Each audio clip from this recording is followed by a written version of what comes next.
Uli yung nangyayari ngayon, nalulungkot ako. Ang dami ko na naman tinablang kamag-anak ko kasi mukha na naman akong ATM sa paningin nila. Kasi busy ka na naman. Oo, nung walang-wala ako, wala na ako talaga ng kahit ano, kapatid, ano ganyan. Ngayon, nandito na naman ako. Nandiyan na naman sila. Tapos, parang hindi na nila iniisip na may sarili akong buhay na, alam mo yung, noon talagang wala akong problema, napakarami kong pera, so tulong. Pero, isipin din naman nila, nung nawalan ako, wala din naman silang naitulong sa akin. So ngayon, tulungan ko lang muna yung sarili ko. Hindi naman nawawala sa akin pagtulong sa kapwa eh.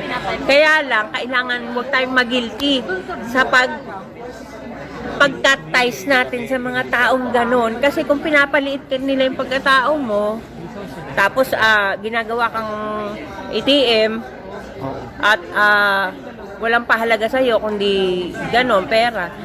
Tabla talaga. Naloloka kasi ako pagka yung may mga problema, ako yung bida sa kanila. Pero pag sila yung nag-reunion, wala man lang akong imbitasyon. Alam mo yung ganon. Pero pagkakabayaran na, ako na yung Ikaw yung hinahanap. Please follow Miss Reina Filipinas.